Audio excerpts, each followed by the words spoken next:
In Florida, families devastated by medical negligence are left without justice because of a law many don't even know exists.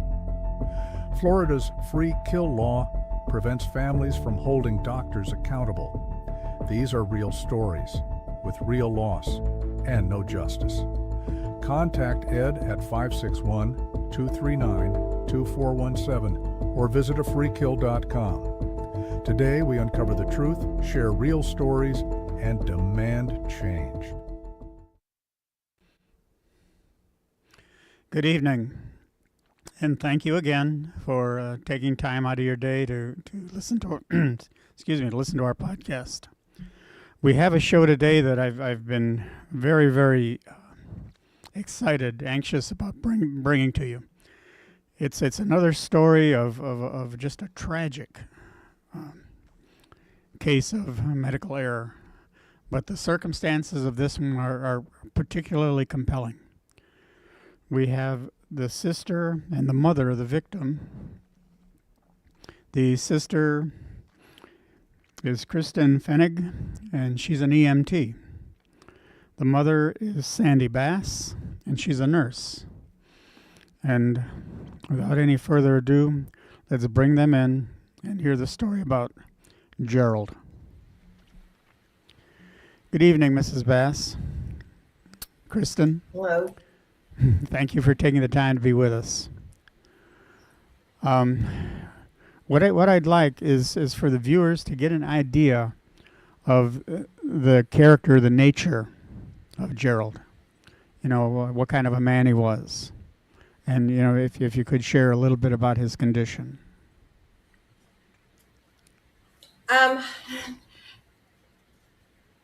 To try to put into words the character of Gerald, I would be here all day. Gerald was unique. He was one of a kind. I mean, if people say this about their loved ones all the time, but anybody who ever met Gerald would tell you that this is exactly him. He was unapologetically funny. He loved his family. He never met a stranger. Every face that he's seen, if it was somebody that he'd never met before, it was just a person that he had never had a chance to meet yet, but he was going to. Gerald was 50 when he passed away, and he had Down syndrome. He was born at a time when Down syndrome was a faux pas. It was things that you kind of hid away. Families were embarrassed of. It was, you know, they would be put in state facilities and things. And he was born in the 70s. And my mom, she didn't care. She didn't see disability, ability, differences, similarities. She saw her son and loved him just as if he had no disability. And he acted a lot of the times like he had no disability. His Down syndrome was his superpower. It was not anything that held him back in any stretch of living, a good, happy life. Well, in the notes that you sent me, you indicated that he was very high functioning. He held a job. He was very involved in Special Olympics. And you know, I agree. There in the last, I don't know, two dozen years, there's been an enlightenment about the capabilities of, you know, people with Down syndrome. You see it all the time. You know, very, very high functioning. Yeah, the school systems have changed dramatically as far as what they used to do versus what they do now with the special needs and stuff. They used to put them in rooms and let them color all day whenever they would be sent to school, whereas now they actually, some of them, the higher functioning ones, go into normal classrooms and stuff. So the school system has kind of helped bring about change whenever it comes to the differences of now versus then. Mm-hmm. Well, he was an invaluable member of your family, no doubt. And his loss, you know, the hole that leaves in the fabric of your lives, there's no repairing that hole. You know, and so many of the people that are part of our community, you know, we all share the same sentiment. Go ahead and you know, tell us about how this whole tragic thing came to pass.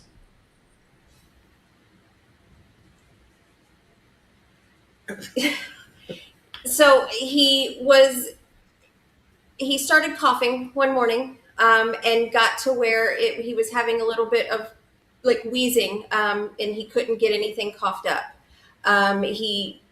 My mom said that she was going to get him set up with his breathing machine because he had chronic asthma and things, but he was nothing that ever really held him back.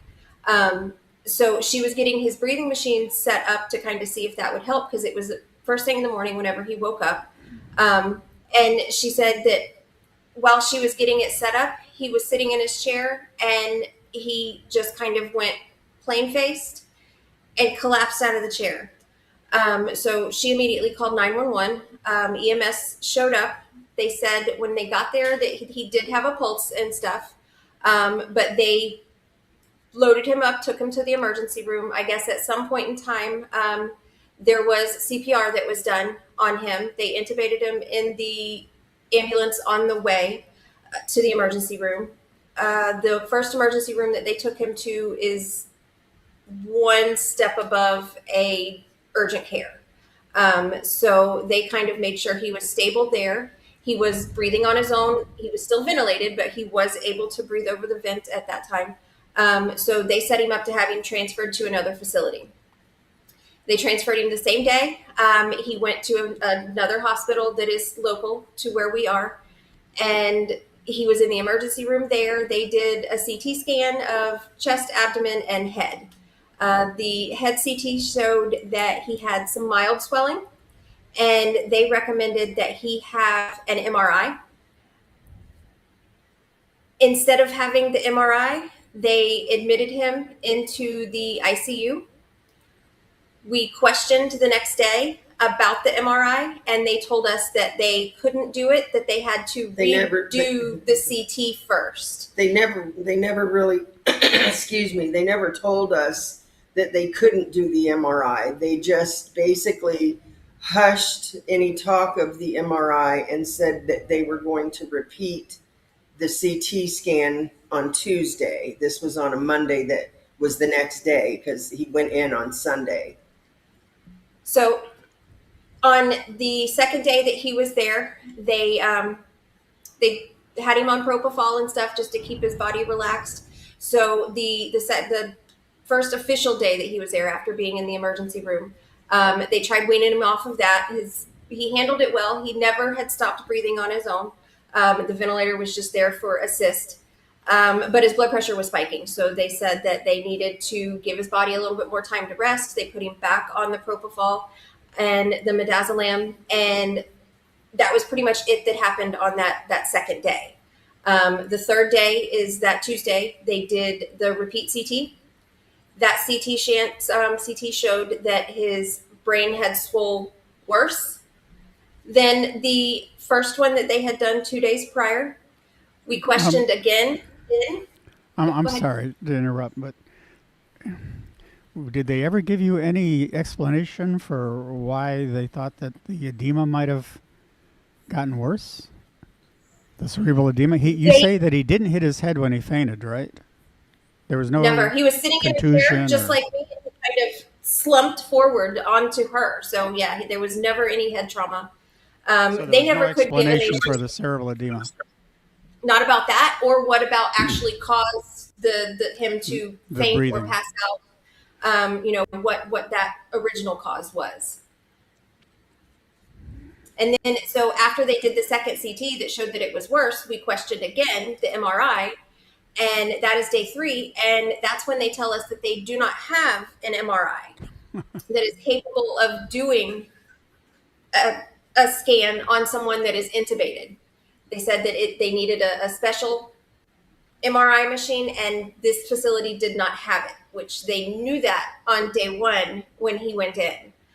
They knew that on day 2 when he was there, and the radiologist recommended on the first one to have the MRI. So we started questioning then and asking, can we get him transferred? And it was one thing after another. Well, we also... Oh, sorry. I'm sorry. Was the hospital, the doctor that ordered the MRI, was he in that hospital or was he remote? That I don't know. I know they have radiologists in house, so I believe he was in facility versus reading it off of something that was sent to him Well, through a program. the reason I ask is, you know, there aren't too many hospitals that I know of that have MRI that don't have MRI compatible ventilators. They said that it wasn't the ventilator. They said that it was the fact that they needed an open MRI because of the ventilator, and theirs isn't open. They kind of talked in circles anytime we started asking the bigger pointed questions as far as why you didn't let us know this in the beginning. It was kind of, they talked in circles and never gave us straight answers. And that's the night that they also did not monitor the cardizem that they had put him on, because they took him off of all of the medications, the propofol and stuff, on day 3. And at that time when they started administering it, he had high blood pressure? He had high blood pressure, not super high, but they didn't want it to get super high. Right. They were trying to keep it low so they could keep him off the propofol and stuff. About 15 minutes after being off the propofol and midazolam, he started breathing on his own again. We could tell the difference between his breaths and the machine breaths, just the way that he breathes. He's a belly breather versus, what happens with the machine, we could tell. Mm-hmm. Plus, we learned that machine, the respiratory machine, the ventilator, we learned what was him, what was not him, just by the figures that were on the machine. Right. So all afternoon, it was him breathing on his own. Once they stopped the medication, his pupillary reflexes came back. He started responding to the pain stimuli and things. And then that night, they did not monitor the cardizem that they had put him on to kind of keep his blood pressure low, or not low, but not elevated. And they bottomed his blood pressure out. The lowest, I think, in the 45 minutes that it took them to get his blood pressure back was about 48/30. Oh my God. That's for about 30 minutes. That won't perfuse your organs. Mm-hmm. No, yeah, his MAP was in the 30s. I'm sorry. I apologize for. Go ahead, Mrs. Bass. I apologize for interrupting you. No, I just was reiterating. It was 45 minutes that his blood pressure was down in. I think at 1.2, although it's not documented in his records, it was 28 on the machine. But it took mean airway pressure. The MAP was in the high 20s, low 30s. Whenever he was the lowest blood pressure wise. But during that 45 minutes after he had been breathing over the machine all day, we watched him slowly stop taking as many breaths, and the machine was taking, I can't say that. During the 45 minutes, he breathed on his own, still fighting for about 30 of that. And then finally, his body just kind of gave out. It fought so hard, with him being the only person that was fighting. And what was the staff doing at all this time? They called an on-call nurse practitioner. That nurse practitioner ordered a 250 ml bolus of saline. And he wasn't hypotensive because he was hypovolemic. He was hypotensive because of the medication that they still hadn't stopped at that time. So they administer the cardizem, and they weren't monitoring his. He was in an ICU at this time? He was. My God. He was. Let's back up a little bit. What was? Did they ever make any efforts to monitor the pressure from the edema? We asked about ICP monitors. We asked about all of that. We asked about medication. Pressure monitors, yeah. Can you put him on something, steroid wise, or mannitol, or something that is a medication to help with? And they said, the one doctor flat looked at us in the face and said, there is no treatment for brain swelling. Like, we are not, and we knew that there was. Yeah. that's about the same time that we started demanding that they move him to a different hospital. And this was before the blood pressure crash. Uh, and they kept giving us excuse after excuse about why they couldn't get him moved to another facility. Come to find out, they didn't even try to start getting him moved until Thursday, and he had been there since Sunday. And then by then, because of what they had done blood pressure wise, that basically he stayed alive on the machine until Sunday, but Tuesday night should have been his. He never breathed on his own over the machine again after that. So no facility then at that time would take him after the blood pressure crash, because they knew at that point what we were hoping wasn't going to be the outcome. But they knew at that point that there was nothing now that they could do to reverse, one, what was already happening, and two, what the hospital had compounded. Well, I think it's pretty obvious to anyone who's listening to your story that there were multiple issues that were improperly addressed. Well, we also found out during that time that they didn't have an on-staff neurologist, no neurosurgeon, no neurologist to speak of. It was all done via a computer screen. Yeah. Like a telehealth visit. From another state. They weren't even local and just at home. They were out of state. They didn't even bring that in for his neuro consult until Wednesday. And this was after the hypotensive crisis? Although they weren't treating the brain. Apparently to this hospital, the brain is less important than the gallbladder. In the original abdominal CT that they did, the radiologist said that the gallbladder looked a little enlarged, a little inflamed. So very next day, they're doing a gallbladder ultrasound, but not treating the brain. Incredible. Just incredible. It was shocking. It was shocking to, as being in the medical field, to watch them do everything they could possibly do but what needed to be done, and act like it was okay that that's what they were doing. They acted like we were intruding on their profession by even asking about, isn't there some medication you can give or something, because we knew there was. Yes. You told me. No, I'm sorry. Because he was on the ventilator and stuff, we couldn't, because we've thought about signing him out AMA, trying to find a private ambulance company that we could pay out of pocket to then take him, because if we could get him to another emergency room, that way they couldn't turn him away.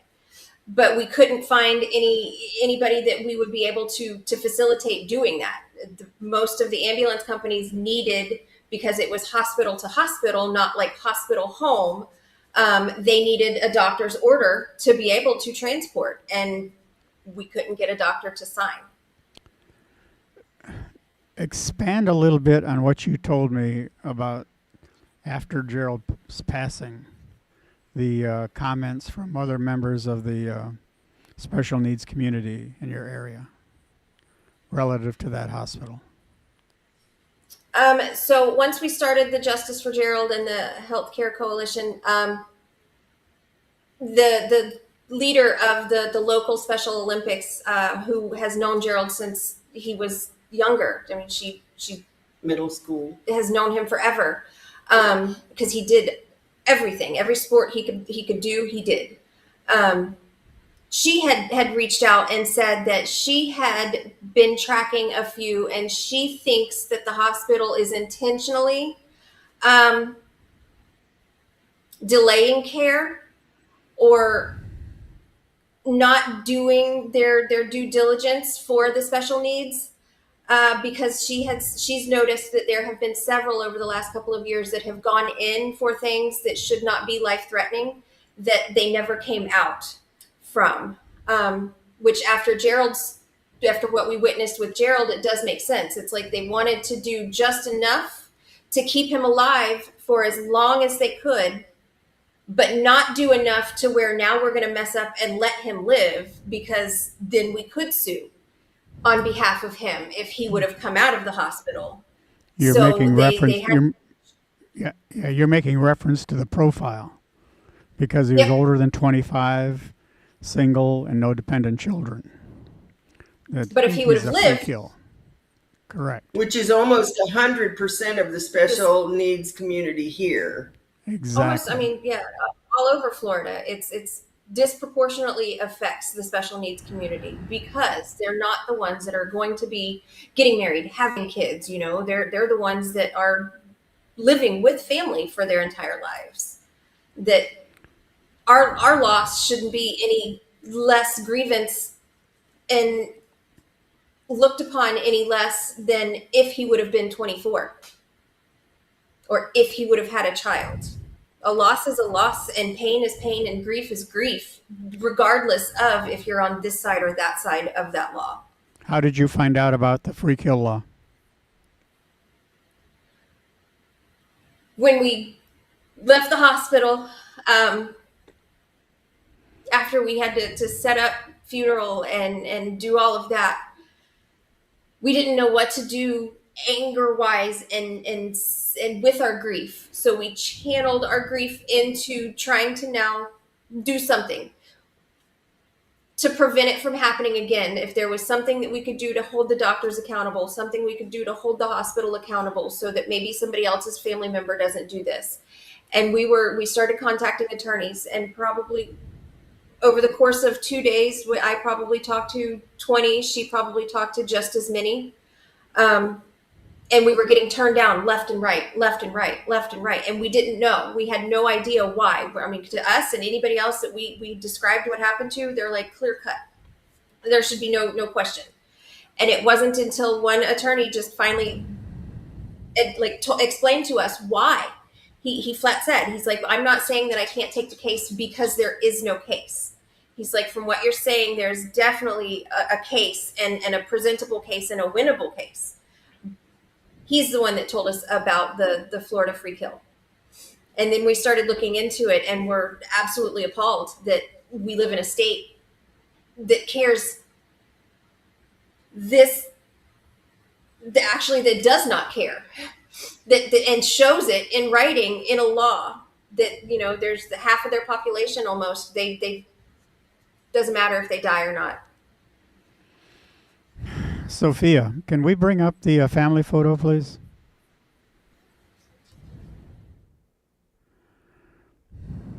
Okay, so we're looking at Sandy, we're looking at Gerald, and we're looking at Kristen, right?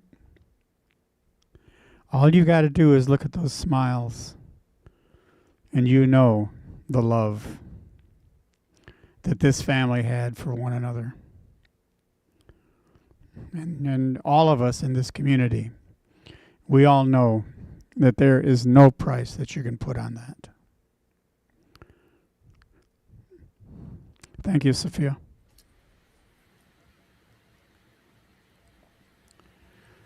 Can you please just tell us now that you've learned about other people like you? I know you've started your own. Tell us about what you're doing in social media. So we started a Facebook page and an Instagram. It's a Healthcare Justice Coalition with the hashtag Justice for Gerald. Because we want to join the fight to try to change, to try to make changes and make enough waves and make the voices of those that are harmed by this law loud enough that they can't ignore us anymore, so that hopefully his death will mean something eventually, so that we would be able to look back and say, yes, he died. He should not have died, but he forced us to fight for people who also can't fight for themselves. You know, So we Kristen, we make posts, educational. Um, we have started sharing when, because our hope now is going to lie in the new Florida governor, um, and hopefully the new Florida governor will kind of fight equally as hard for the change. So we're going to as many of the political rallies and political campaigns that we can, even if we don't want to vote for that person, but because we want to be able to ask that person the big question. You know, if you were to be elected as governor, would you sign or veto the repeal of the Florida free kill, and why? Because then other people are hearing who may not have known about Florida free kill. And it's got their wheels turning, hopefully, and questioning and looking into it and then spreading the word. yes. So And we have to demand. We have to demand of if a senator, if a representative, they step up to sponsor the bill again, we have to, at that point, we have to demand that they state that if there was another veto, would they move to override it? You know, all you need to make a motion to override is a 2/3 majority. Both houses voted to abolish the law by more than 90% each. So there's no explanation. There's no justification for why they did not move to override the governor's veto, unless they were supporting it simply for optics.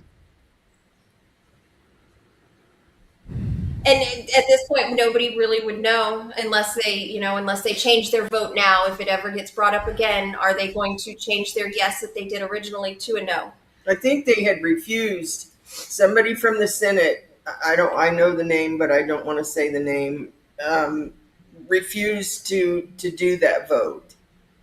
Yeah. And they brought the bill up again. The same woman, the same House representative brought it up again. I want to say it was March of this year, and it never made it out of the House. They wouldn't even put it on the floor of the Senate.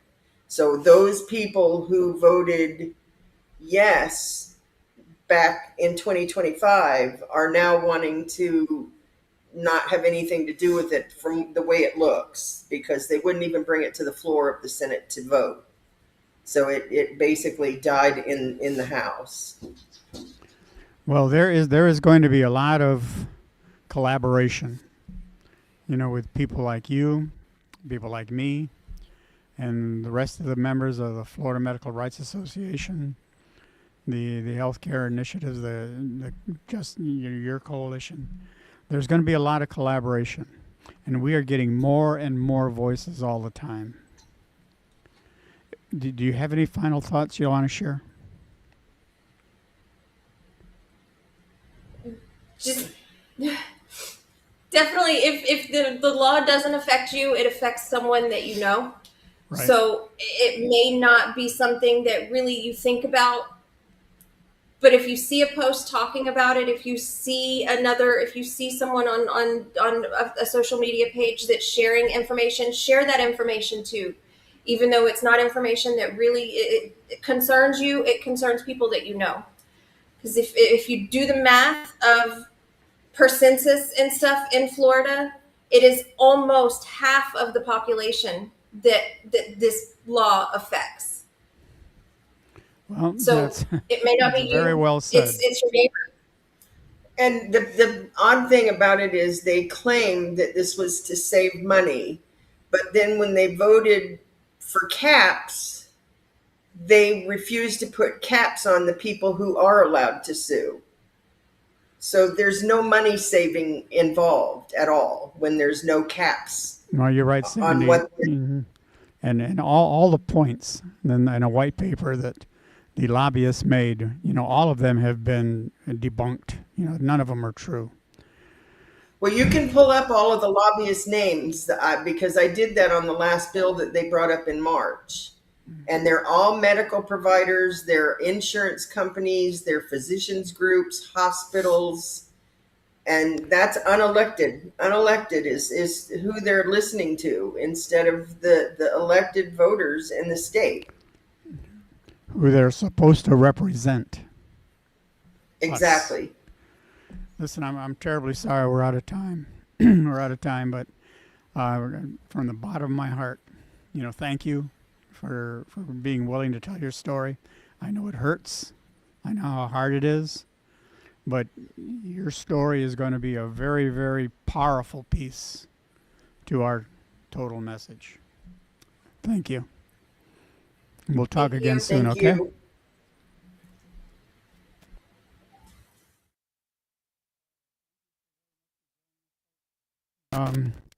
The podcast will be up on social media, on YouTube and Facebook, and any of the other people in our organization that want to use it, we provide them a link, and we're sharing it far and wide as much as we can. And not just in Florida, we're sharing it nationally. We're sharing it around the world.